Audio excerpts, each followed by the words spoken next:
ঈদের দিন আর ঈদের আগের দিন থেকে শুরু করেছি এই ভিডিওটা। তো ঈদের দিন সকাল থেকে কি করেছি, কি খেয়েছি, কোথায় গিয়েছি সব থাকছে আজকের এই ভিডিওতে। আর আমরা কিভাবে ঈদের দিন ঝামেলা ছাড়াই একদম সুন্দরভাবে ঈদটা পার করি, তো আজকে হচ্ছে সেটাই দেখাবো। তো আসসালামু আলাইকুম, সবাই কেমন আছেন? সবাইকে জানাই আরও একবার ঈদ মোবারক। তো এই ভিডিওটা হচ্ছে চাঁদ রাত থেকে শুরু হয়েছে। তো চাঁদ রাতের দিন হচ্ছে সন্ধ্যার পরে রাতে হচ্ছে আমরা সব রকমের সেমাই রান্না করে হচ্ছে ফ্রিজে রেখে দিয়েছি। কারণ হচ্ছে সকালবেলা উঠে অনেক কাজ থাকে আর রান্না করাটা অনেক বেশি চাপ থাকে, যার কারণে আমরা রাতের বেলায় হচ্ছে বুদ্ধি করে রান্না করে রেখে দিয়েছি।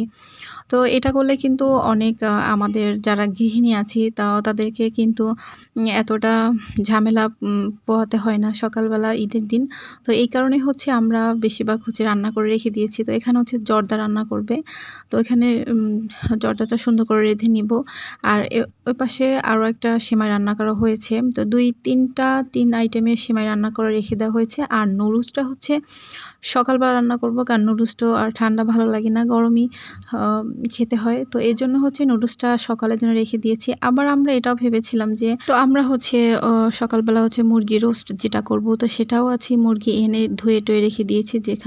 সকালবেলা উঠে কোনো ঝামেলা নেই, শুধু একমাত্র নুডলসটা রান্না করা হবে আর মাংসটা রান্না করা হবে আর পোলাও ভাত, এটাই। আর সেমাই দেখা যায় রান্না করতে কিন্তু 2-3টা একসাথে রান্না করতে গেলে অনেকটা সময় লাগে।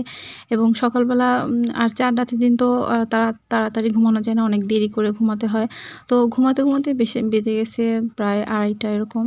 তো একটু বুদ্ধি খাটিয়ে যদি কাজ করা যায় তাহলে দেখা যায় সংসারে অনেক কাজটাই কমে আসে এবং ঝামেলা কম হয় এবং কষ্টও কম হয়। যেমন এই যে আমরা রাতে সব কিছু রান্না করে ঠান্ডা করে ফ্রিজে রেখে দিয়েছি। সকালবেলা উঠে শুধু বের করব আর খেয়ে নেব। আর এপাশে সব রান্নাবাড়া সেরে আমরা আবার মার্কেটে গিয়েছিলাম, ওখান থেকে এসেছি, মেহেদি নিয়ে এসেছি, মার্কেট করে এসেছি। এখন হচ্ছে মেহেদি দেওয়ার পালা। তো আয়ানকে আর ছোট সবাইকে, মানে বাচ্চাদেরকে আমি মেহেদি পরিয়ে দিচ্ছি। তো আমি তেমন মেহেদি পরাতে অতটা ভালো পারি না, যেটুকু পারি আর কি, আলহামদুলিল্লাহ। এই যে আয়ানের হাতে মেহেদি দিয়ে দিয়েছি, আর এটা হচ্ছে আমার বোনের মেয়ে, ওর হাতেও দিয়েছি। দেখুন তো কেমন হয়েছে। আর সর্বশেষে হচ্ছে আমরা মেহেদি দিয়ে ঘুমিয়ে পড়েছি। তারপর সকালবেলা উঠে তাড়াহুড়ো করে আর কি উঠেছি একটু তাড়াতাড়ি। আর এখানে হচ্ছে দেখুন নতুন যে বিছানা চাদরগুলো কিনে নিয়ে এসেছিলো, তো সেগুলো ভালো করে ঝেড়ে টেড়ে তারপরে হচ্ছে বিছিয়ে দিব। তো সুন্দর করে বিছানাটা গুছিয়ে তারপরে হচ্ছে বাকি কাজগুলো করব। তো এখানে দেখুন বিছনা চাদরটা কিন্তু অনেক সুন্দর হয়েছে, কমলা কালার ভিতর। তো কমলা কালারটা সচরাচর দেখা যায় না, বা আগে কখনো কমলা কালার যে বিছনা চাদরটাও কিনা হয়নি। তো এইবার কিন্তু ভালোই লাগছিল, খুব যে বাজে লাগছিল তা না, খুব রুমটাও অনেক ফুটেছিল। তো সকালবেলা উঠে তার আগে রাতে তো একদমই ঘুম হয়নি। 2টোর সময় মেহেদি দিয়ে শেষ করে তারপরে শুয়েছি, কিন্তু ঘুমটা যখন এসেছিল তখনই আর কি ঘুমটা ভেঙে গেছে, আর ঘুম আসেনি। তারপর আবার সকালবেলা ঘুম থেকে উঠতে হয়েছে। সকালবেলা অতটা ভোরে উঠিনি, যে উঠতে 8:30 বেজে গেছে। তো তখন উঠে হচ্ছে প্রথমে হাত মুখ ধুয়ে নিয়েছি, আয়ানকে একটু খাবার দিয়েছি। তারপরে হচ্ছে বিছানা, আমি আর আমার বোনের মেয়ে দুজনে মিলে হচ্ছে বিছানা গুছিয়ে তারপরে হচ্ছে ওদেরকে গোসল করিয়ে তারপরে হচ্ছে ওদেরকে একটু সাজুগুজু করিয়ে দিয়েছি। তো এবার ঈদটা কিন্তু আমার খুব ভালো কেটেছে, আলহামদুলিল্লাহ। আমি অনেক হ্যাপি, কারণ আমার ভাই, আমার বোন, তারপরে মায়ের সাথে আমার ঈদটা কেটেছে ভালো। এজন্য কিন্তু আমার খুবই ভালো। তাতে মানে কি বলবো, খুবই অনেক বছর পর মনে হয় আমার এত সুন্দর একটা ঈদ কেটেছে এবং আনন্দময়, খুব ভালো লেগেছে। তো আল্লাহর সব কিছু, আল্লাহরই ইচ্ছা, আল্লাহ চাইলে সব কিছু করতে পারে। তো আল্লাহর কাছে আমার লাখো শুকরিয়া যে এবার ঈদটা আমার খুব ভালো কেটেছে। তো এই দেখুন এখানের বিছনা চাদরটা বিছানো শেষ, এবার অন্য রুমের বিছনা চাদরটা হচ্ছে সুন্দর করে বিছিয়ে নিব। এখানে বিছিয়ে তারপরে হচ্ছে অন্য রুমে বিছানো হয়েছে, তো সব আর দেখালাম না। এখান থেকে দেখুন তো এটাও কেমন হয়েছে, এটাও কিন্তু অনেক সুন্দর হয়েছে। আর যা গরম পড়েছে কি বলবো। তো সকালবেলা টুকটাক খাবার নাস্তা পানি সবাই খেয়ে নিয়েছে। আর এই ফ্রিজ থেকে এখন হচ্ছে সেমাই বের করে, এখন মেহমান এসেছে, তো তাদেরকে আমি একটু নুডলস, তারপর হচ্ছে সেমাই সেমাই দেব। তো এখানে ৩টা সেমাই, একটা জর্দা আর 2টো লাচ্ছা সেমাই ছিল, আর একটা এমনি বাংলা সেমাই বলে আর কি যা। তো সব সেমাইগুলো কিন্তু খেতে কিন্তু অসাধারণ হয়েছিল। তো যাই হোক, আয়ান খুব সেমাই পছন্দ করতো, কিন্তু ইদানিং সেমাই একদম পছন্দ করে না। তো ও একাই নুডলস খেয়েছে সারাদিন, ভাত-টাত তো কিছুই খায়নি, শুধু নুডলস খেয়েই থেকেছে এবং আইসক্রিম ছিল এটাই খেয়েছে। আর ঈদের দিন তো ওরা তো বেশিরভাগ আনন্দ করে, ঘোরাফেরা করে, মিষ্টি জাতীয় খাবার, এজন্য আর খাবারটা ওভাবে খাওয়া হয়নি। আর এটা হচ্ছে আয়ানের ড্রেস। আয়ানের ড্রেসটা কিন্তু অসাধারণ হয়েছে, ও নিজে পছন্দ করেছে, অনেক সুন্দর হয়েছে না? আর এখন চলে এসেছি রান্নাঘরে। দেখুন রান্নাঘরে মাংসটা প্রায় হয়ে এসেছে। এখানে কষাতে দিয়ে ঝোলে পানি দিয়ে ভালো করে কষিয়ে নিব এবং মাংসটা অনেক ভালো ছিল। আর এখানে দেখুন পিচ্ছি বুড়িটাকে আমি একটু গোসল করিয়ে ওকে সাজুগুজু করে দিয়েছি। একদমই কাপড়-চোপড় পরতে চাচ্ছিল না, আর চুড়ি তো একদমই পরবে না। আর আমাকে ভিডিও করতে দেখে মোবাইল নিয়ে যাচ্ছে। আর এপাশে হচ্ছে পোলাওর জন্য হচ্ছে আমি চালটা ভালো করে ধুয়ে নিব। ধুয়ে তারপর হচ্ছে কিছুক্ষণ রেখে দিব, যাতে করে পানিটা সুন্দর করে শুকিয়ে যায়। পানিটা শুকিয়ে গেলে পোলাও ভাতটা কিন্তু একটু ঝরঝরে হয়। এটা আমরা সবাই কম বেশি জানি।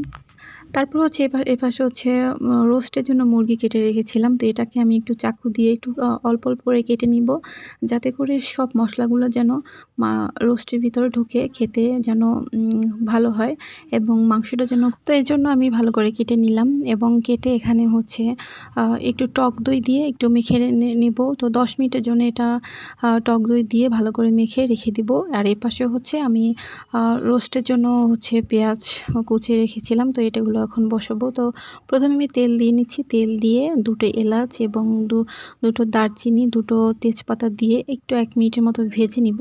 তো ভাজা শেষ হলে যখন ঘ্রাণ আসবে তখন হচ্ছে আমি পেঁয়াজ কুচি দিয়ে নিব। আর এপাশে হচ্ছে পাশের চুলায় হচ্ছে পোলাও ভাতটা বসিয়ে দিয়েছি।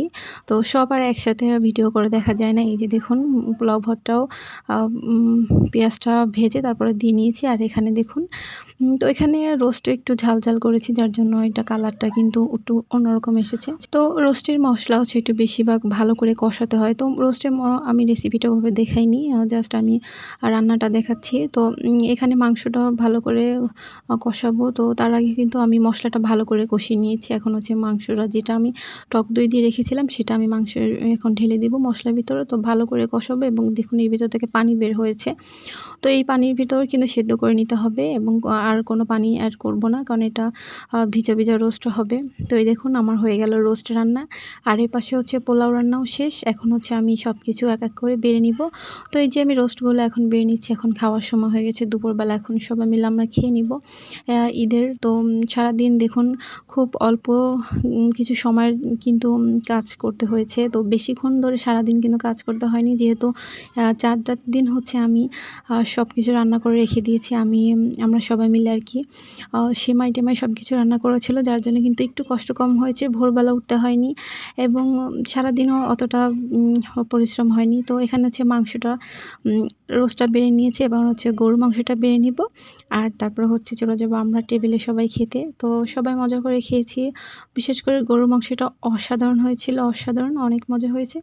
আর রোস্টটাও মজা হয়েছে, তবে আমার গরুর মাংসটা একটু বেশি ফেভারিট। তো গরুর মাংসটা অনেক মজা হয়েছে। তো আয়ানকে আর বোনের মেয়েকে এখানে আমি ভাত বেড়ে দিচ্ছি। তো পোলাও খুব পছন্দ করে। তো এজন্য ওর জন্য অল্প কটা পোলাও দিলাম। কিন্তু ও পোলাও একদমই খায়নি, টোটালি খায়নি, কারণ ও নুডলস খেয়ে পেট ভরে নিয়েছে এবং একটা কোন আইসক্রিম ছিল এটাও খেয়েছে, যার জন্য দুপুরে ভাতটাই খাওয়া হয়নি। তো এই ছিল আমাদের আজকের ঈদের দিন সারাদিনের যে ব্যস্ততা এবং কাজ কী খেলাম। তো কেমন লাগলো আজকে আমাদের ভিডিওটা? তো সবাই ভালো থাকবেন। আল্লাহ হাফেজ। ঈদ মোবারক।